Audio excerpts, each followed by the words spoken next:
Traditional JRPGs tend to enact a sense of discovery on the player. The stories that unfold before the player's eyes appear to be exclusive to only them. Elements such as choice and exploration leading to rewards are something that are taken into account. When looking back, the Star Ocean series was crafted in a way to provide that to the player. And while some of the recent entries didn't quite hit their mark, there are some solid adventures to be found in this series. Thankfully for modern players, Square Enix has released Star Ocean First Departure R, and with it a considerable adventure that only gets more prominent depending on the player's actions. Still, this is a remastered game directed at introducing new fans to the series to provide them with a more refined experience than those who have played the game before.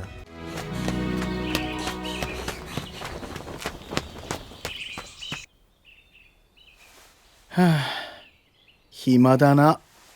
Star Ocean First Departure R introduces our hero, Roddick. He lives in a town that doesn't see too much action and craves something more. Well, he probably wished for this too soon, as his whole life changes once a virus that turns people into stone began to infect those he loves. In an attempt to save them, he encounters two humans from a planet called Earth. They've just informed him that there's nothing he can do to help them, but they may be able to find a cure. However, if he leaves with them, he'll never be able to return. So with his friends, they set out on an adventure. Now the quest becomes a little more complicated and dives into the realm of time travel, but that's all part of this adventure, and I'd hate to spoil it too much for players. Still, the story is relatively straightforward and takes the players on a mission to save the planet, even when the odds are stacked against them. The cast of characters only grows more abundant, and each new member of the party adds a layer of personality to the group that shines during the story scenes. In many ways, Star Ocean First Departure R is not a linear experience. Sure, you're tasked with the generic hero quest of collecting emblems and defeating a powerful boss, but the journey getting there will be different for each player. In dialogue, players decide if they want to add a new character to their party or not. The story then adjusts to the characters who are in the player's party at the time, but unique scenes are available to players throughout what is called private action. When approaching a town, players can split up the party to go around and talk to other members and get to know them better.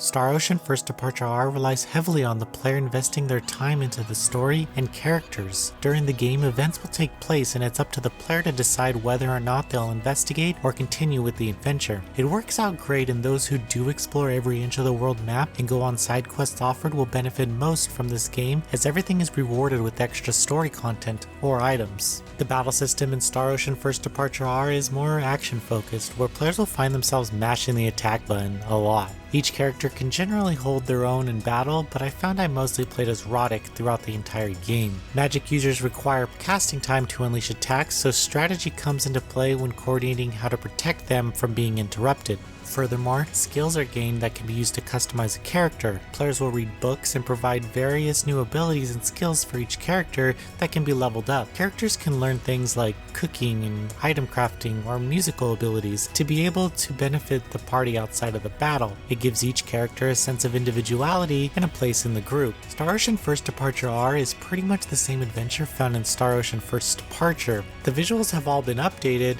but the character pixel designs have always been beautiful. One helpful feature added allows players to move faster on the world map and in dungeons, making getting from point A to point B easier. Additionally, the battle system has been a little refined. However, I never had any real problems with it before, but it's definitely more approachable now with less random jumps of difficulty. The audio in the game includes 3 tracks from the original English and Japanese audio, along with a newly recorded Japanese audio track. Character illustrations have also been remade, but the game allows the player to use the old illustrations if they wish. One thing I wish the developers updated were the animations, as I'd like to see the characters' new animations in the opening scenes of the game. A feature that isn't found on the remastered port is an autosave option. Yes, you better save often, because you never know when you'll encounter a group of powerful enemies who'll wipe out your party.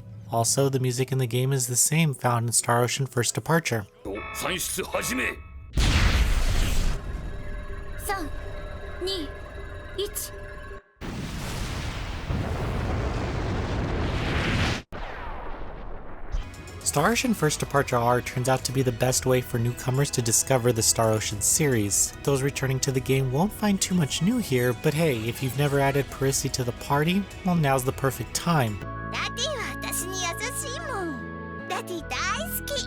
I mentioned the private action events before, but I should stress that they are all continually entertaining and provide the player with a great experience. Through player choice, this adventure can be as grand or as direct as you like. Rest assured, there are plenty of battles and great moments of storytelling ahead of you, no matter which route you take. Noisy Pixel is giving Star Ocean First Departure R an 8 out of 10. Thank you for watching. Please read the full review at noisypixel.net. Noisy Pixel is run by a group of gamers who work hard to deliver news, reviews, previews, and more. Please subscribe to keep up with all our future content.